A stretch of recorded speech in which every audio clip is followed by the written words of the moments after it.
गौतम गंभीर as a coach आप किस तरीके से मतलब उनको देखते हैं? रोहित शर्मा, MS धोनी, इन दोनों में से कौन बेहतर IPL में आपको कप्तान? क्या आप रोहित और विराट को 2027 तक ओडिया वर्ल्ड कप तक खेलते हुए देख रहे हैं? ऋषभ पंत की कप्तानी LSG के साथ जो माहौल था, किस तरीके से वो टीम को लीड कर रहे थे? नमस्कार, मेरा नाम है आकाश पांडे और आज स्पोर्ट्स यारी पर हमारे साथ मौजूद हैं पुरानी दिल्ली 6 के कोच और आपने इन्हें IPL में भी LSG के कैंप में देखा होगा, वहाँ भी ये बतौर असिस्टेंट कोच काम करते हैं। हमारे साथ हैं विजय दहिया सर बहुत बहुत स्वागत है आपका। Thank you so much. Sir आपने क्योंकि LSG में भी काम किया, अभी भी आप वहाँ पे असिस्टेंट कोच हैं। गौतम गंभीर के साथ आपने काफ़ी काम किया है, KKR में भी जब वो कप्तान थे, आप उस सेटअप का पार्ट थे। तो गौतम गंभीर एज अ कोच आप किस तरीके से मतलब उनको देखते हैं कि आप क्या उनकी कोचिंग के बारे में आप क्या कहना चाहिए? आई थिंक आप जब भी कोई किसी काम को स्टार्ट करता है, आपको उसको जज करने के लिए थोड़ा टाइम ज़रूर देना चाहिए। अगर आप रिजल्ट्स देखेंगे तो वो जिस तरीके से चलते जा रहे हैं आपको और बेहतर नज़र आ रहे हैं। वो एक इस तरीके के किरदार हैं कि क्रिकेट, अगर आप उनसे कभी भी बात करेंगे तो एक ऐसा टॉपिक है जिसके बारे में वो आपसे 24 घंटे बात कर सकते हैं, वो क्रिकेट है। जिस तरीके से वो उसके बारे में सोचते हैं, जिस तरीके से उन्होंने इसको खेला है, जिस तरीके से उनकी सोच रहती है, तो मुझे लगता है कि वो चीज़ें आपको उनकी कोचिंग में भी धीरे धीरे नज़र आएंगी। और हाँ, जब भी कोई काम किसी चीज़ को शुरू करते हैं तो उसमें थोड़ा सा समय लगता है और फिर आपको वो रिजल्ट्स आते हुए दिखाई देते हैं। अच्छा, इंग्लैंड में जो अचीवमेंट अभी आई, 2-2 ड्रॉ करा वहाँ पे, तो गौतम गंभीर के उस कोचिंग या शुभमन गिल की कप्तानी, बिकॉज नया कप्तान बने हैं, अभी अभी उनको कप्तानी मिली है, तो उस अचीवमेंट को आप किस तरीके से रेट करेंगे, Shubman Gill as young captain in England? I think मेरे रेट करने वाली बात नहीं है, उसमें तो सबको देखने वाली बात है कि आप सीरीज़ में 2-0 से पीछे थे, उसके बाद थर्ड टेस्ट मैच में किस तरीके से आपने ऑलमोस्ट 1.5 दिन बैटिंग करके उसको वहाँ से सेव किया है और उसके बाद बाकी के 2 टेस्ट मैच आपने जीते हैं। तो ये सिर्फ स्किल सेट नहीं दर्शाता है, ये आपको एक मेंटालिटी भी बताता है कि आप उस ड्रेसिंग रूम के अंदर किस तरीके की मेंटालिटी देख रहे हैं। और कोई भी चीज़ होने में थोड़ा समय ज़रूर लगता है और सबसे ज़्यादा समय किसी चीज़ में लगता है तो वो मेंटालिटी चेंज होने में लगता है कि कहाँ से आप उस तरीके की क्रिकेट एक खेलना चाहते हैं, क्या किस तरीके का एक कल्चर आप क्रिएट करना चाहते हैं। और जिन्होंने भी देखा है, भारत में एक्चुअली में विशेषज्ञ बहुत ज़्यादा हैं, तो हर चीज़ की बिल्कुल यहाँ बाल की भी खाल निकाली जाती है। अगर आप वर्ल्ड क्रिकेट में देखेंगे, एक्सपर्ट्स को देखेंगे और अगर इस जीत की तरफ देखेंगे, इस सीरीज़ की तरफ देखेंगे, तो उन्होंने भी इस सीरीज़ को बहुत ही बेहतरीन माना है। मैं नासिर हुसैन और माइक आथरटन को सुन रहा था और उन्होंने जब एक पॉडकास्ट में बात कर रहे थे और जब शुरू किया तो उन्होंने कहा कि एक वर्ल्ड सा है, एक गैप सा है कि सीरीज़ ख़त्म हो गई। वो चाहते थे इस सीरीज़ और ज़्यादा चले। तो ये आपको दर्शाता है कि किस तरीके की ये बेहतरीन सीरीज़ रही है कि सबको इस सीरीज़ के अंदर मज़ा आया है और जिस तरीके की क्रिकेट देखने को मिली है खासकर वो मज़ा आया है। 5 टेस्ट मैचेस में 4 में रिज़ल्ट निकले हैं। टेस्ट मैचेस में आप रिज़ल्ट देखना चाहते हैं और जो टेस्ट ड्रॉ हुआ है वो भी कोई एक तरफ़ा या बोरिंग नहीं था, उसमें भी आपको बहुत लड़ना पड़ा था उसको ड्रॉ ले जाने के लिए। तो लाजवाब सीरीज़, और जब इस तरीके का रिज़ल्ट रहता है तो वो कॉन्फिडेंस आप अपने साथ रखते हैं। एशिया कप का स्क्वाड अभी सिलेक्ट हुआ है। हर किसी ने बात की कि श्रेयस अय्यर को लेकर काफ़ी बातचीत हुई कि श्रेयस अय्यर का इंक्लूजन टॉप 20 में भी नहीं था। आप क्या एक्सपेक्ट कर रहे थे कि श्रेयस अय्यर का नाम T20 सेटअप में नहीं आएगा, जैसा उनका IPL गया उस तरीके उसके बाद? देखिए, मेरे एक्सपेक्ट करने से या मेरे कहने से कोई फ़र्क नहीं पड़ता।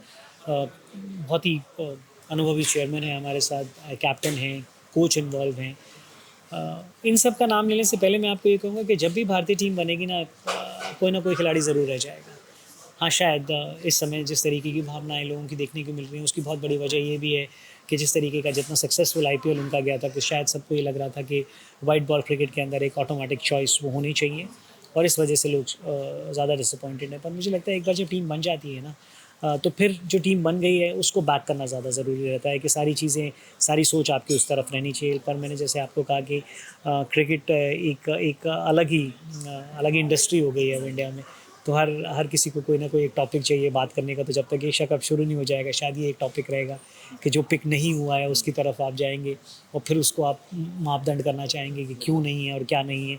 वो जो चाहे, जिसका जिस तरीके का नेचर होगा वो उसको उतना ज़्यादा उसके ऊपर डिस्कस कर सकता है। पर हाँ, अनफॉर्चुनेटली है कि कोई ना कोई मिस आउट ज़रूर करेगा। LSG ऋषभ पंत कप्तानी मिली इस सीज़न और परफॉर्मेंस उस तरीके से नहीं आई, लेकिन क्योंकि आप उस ड्रेसिंग रूम का पार्ट भी थे, ऋषभ पंत की कप्तानी LSG के साथ जो माहौल था, तो उस टाइम पे मतलब किस तरीके से वो टीम को लीड कर रहे थे, क्योंकि रिजल्ट्स जब आपके फेवर में नहीं आते हैं ऑब्वियसली कप्तान का रोल भी बढ़ जाता है। तो ऋषभ एज कैप्टन कैसे आप रेट करें? आई थिंक कैप्टन जब आप देखते हैं ना, या कोई भी लीडर आप देखते हैं, तो कैरेक्टर देखते हैं आपके, और उनका कैरेक्टर जो है वो आउटस्टैंडिंग है। उसके लिए कोई बात करने की ज़रूरत नहीं है। जिस तरीके से कमबैक उन्होंने किया है, और सिर्फ खेल नहीं, खेल से भी बड़ी चीज़ लाइफ होती है। जिस तरीके से लाइफ में उन्होंने कमबैक किया, और अब जिस तरीके से उस एक्सीडेंट के बाद वो चीज़ों की तरफ उनका नज़रिया है, वो बहुत ही अलग है। मैंने उनको पहले भी देखा है, उतना समय मैंने पहले उनके साथ व्यतीत नहीं किया, लेकिन एक्सीडेंट होने के बाद इस IPL में मैंने काफ़ी समय उनके साथ व्यतीत किया है। जो उनकी सोच है इस खेल के बारे में, या जो उनकी सोच लाइफ के बारे में भी है, वो बहुत अब बदल चुकी है, और वो उनके खेल में भी नज़र आती है। IPL जिस स्तर का टूर्नामेंट है, वो कंपटीशन इंटरनेशनल क्रिकेट से भी ऊपर लगता है मुझे कई बार। अगर आप देखेंगे कि कई IPL टीमें इतनी मजबूत हैं कि वो किसी इंटरनेशनल टीम से भी ज़्यादा बेहतर आपको नज़र आती हैं। तो वो बहुत सारी चीज़ें वहाँ पर स्टेक पे हैं। पहला साल किसी के लिए भी कप्तानी करना इतना आसान नहीं होता, और कुछ डिसीजंस डिसीजन नहीं, कुछ रिजल्ट्स ऐसे रहे जो हमारे फेवर में भी जा सकते थे। बहुत क्लोज मैचेस थे, अगर वो हमारे हक में जाते तो निर्णय बिल्कुल अलग हो सकता था। और ये रिजल्ट ओरिएंटेड गेम है, आप इसमें टीमों का प्रदर्शन किस तरीके की है, कैप्टन का प्रदर्शन, इसी चीज़ से देखते हैं कि आखिरी में आप कहाँ ख़त्म हुए। लेकिन एक और ब्यूटी है IPL में, इतने साल हो गए, आप हमेशा सिर्फ विनिंग टीम को याद रखते हैं, उसके अलावा किसी को नहीं रखते हैं। ये चलन है शायद आज की दुनियादारी का। पर एक बनते हुए कैप्टन है, और उनके अंदर वो काबिलियत है जो एक कैप्टन के अंदर होनी चाहिए। कैप्टन एक शब्द है, मुझे लगता है कि वो एक लीडर है, वो लोगों को साथ लेके चल सकते हैं, उनमें वो काबिलियत है कि वो लोगों को साथ लेके चल सकते हैं। थोड़ा सा दबाव ज़रूर रहता है जब आप एक नए सेटअप के अंदर जाते हैं, कैप्टन भी होते हैं, तो वो थोड़ा सा दबाव शुरू में ज़रूर था उनके ऊपर। लेकिन जैसे जैसे सीज़न रहता गया, वो शायद उस रोल के अंदर अपने आप को और ज़्यादा कंफर्टेबल महसूस करते गए। और एक पर्सनली एक अच्छे नोट पे उन्होंने सीज़न फिनिश किया है। लास्ट मैच में उन्होंने 100 रन बनाए, तो वो अच्छे नोट पे, और मुझे लगता है कि उनमें इस तरीके की काबिलियत है कि वो आपको अगला सीज़न वहीं से शुरू करते हुए नजर आएंगे। इनफैक्ट इंग्लैंड में भी वो जो हीरोइक्स था ऋषभ पंत का, सबने उसकी बात की। पैर में बिल्कुल फ्रैक्चर हो गया है, अभी भी वो इंजरी से बिल्कुल उसके रिकवरी पीरियड में चल रहे हैं। DPL का मैच भी वो नहीं खेल पाए इस वजह से, बिकॉज वो इंजर्ड थे। उस मोमेंट पे लगा था आपको कि ऋषभ पंत बैटिंग करने आ भी पाएंगे, जैसे वो गए थे ग्राउंड पे, वो जो इंजरी हुई थी उनको वहाँ पे? आई थिंक पर्सनली, जैसे अभी मैंने बोला ना, कि उनके लिए बाउंस बैक करना मेरे ख्याल से एक दूसरा नाम हो गया। बाउंस बैक बोलेंगे तो आप ऋषभ पंत बोलेंगे। सिचुएशन से अपने आप को, कंडीशन से अपने आप को शायद मानसिक तौर पे वो इतना मजबूत कर चुके हैं कि वहाँ से अपने आप को ऊपर ले जाते हैं। ये एक बहुत बड़ी काबिलियत है किसी के अंदर, और इसीलिए मैंने आपको कहा कि कैप्टन नहीं, वो लीडरशिप वाली क्वालिटीज़ आपको उनके अंदर नज़र आती हैं। और जो उनको जानते हैं, करीब से जानते हैं, तो मुझे नहीं लगता कि वो बिल्कुल भी सरप्राइज़ हुए होंगे उनको बैटिंग करते हुए, आते हुए देखते हुए, कि वो चोट लगने के बाद भी आए हैं। टीम को वहाँ पर दरकार थी, और उस पर वो खरे उतरे। अच्छा सर, रोहित शर्मा विराट कोहली को लेकर काफ़ी बात हो रही है कि अभी हाल फिलहाल में हमने चैंपियंस ट्रॉफी भी जीती है, ODI फॉर्मेट में दोनों ने बड़ा अच्छा किया है। क्या आप रोहित और विराट को 2027 तक ODI वर्ल्ड कप तक खेलते हुए देख रहे हैं? मैं क्या देखता हूँ, उससे कोई फ़र्क नहीं पड़ता है। वो अपने आप को किस तरीके से देखते हैं, और टीम मैनेजमेंट या सेलेक्टर्स किस तरीके देखते हैं कि क्या आप किस तरफ जाना चाहते हैं, वो ज़्यादा महत्वपूर्ण है। और वो कुछ इस तरीके के खिलाड़ी हैं कि कई बार क्या होता है कि हम ये भूल जाते हैं कि हमें इन तरीके के जो खिलाड़ी हैं ना, उनको सेलिब्रेट करना चाहिए। उन्होंने जो भारतीय क्रिकेट के लिए किया है, उसको सेलिब्रेट करना चाहिए, वो ज़्यादा ज़रूरी है। जब तक वो खेलते हैं तब तक कभी ना कभी तो क्रिकेट हर किसी को छोड़नी ही पड़ती है। वो अलग स्टेज होगी, लेकिन जो इन लोगों का कंट्रीब्यूशन रहा है, या जो काम इन्होंने किया है, मुझे लगता है कि उसको सेलिब्रेट करना, उसको एंजॉय करने की स्थिति में वो लेके आए हैं, जहाँ पर आप उनके खेल को एंजॉय करें। खेलना चाहिए उन्हें, मतलब कंटिन्यू? ये बहुत इंडिविजुअल कॉल है, ये बहुत ही ज़्यादा इंडिविजुअल कॉल है। इस स्तर पे खेलने के लिए वो मोटिवेशन, वो सारी चीज़ें, वो फिटनेस, वो सारी चीज़ें आपके अंदर से आती हैं। खेलना चाहिए कि नहीं खेलना चाहिए, मैं तो मतलब मैं क्या, मुझे लगता है कि बहुत सारे लोग ऐसे हैं जो वो डिसीजन उनके लिए लेना चाहते हैं। ये बहुत ही व्यक्तिगत तौर पर डिसीजन, और जैसे मैंने कहा कि उनका जो कंट्रीब्यूशन है, उस कंट्रीब्यूशन में किसी और को ये बताने की ज़रूरत नहीं है कि उन्हें क्या करना चाहिए और क्या नहीं करना चाहिए। अच्छा सर, कुछ रैपिड फायर क्वेश्चन हैं।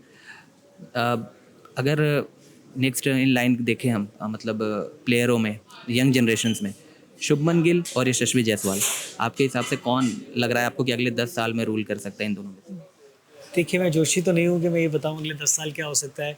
मुझे तो लगता है कि दोनों रूल कर सकते हैं। दोनों एक अलग तरीके के खिलाड़ी हैं, एक अलग डायमेंशन वो गेम में लेके आते हैं, अलग रोल अदा करते हैं, और left hand right hand combination है, तो वो दोनों भी खेल सकते हैं। तो अगर आप फ्यूचर की बात करें तो मुझे लगता है कि बिल्कुल वो फ्यूचर है इंडियन क्रिकेट के, और हर फॉर्मेट में फ्यूचर है इंडियन क्रिकेट के। अच्छा, कप्तानी आईपीएल में रेट करना है, रोहित एंड धोनी के बीच में अगर मैं पूछना हो आपसे कि इन दोनों में से कौन बेहतर आईपीएल में आपको कप्तान लगता है?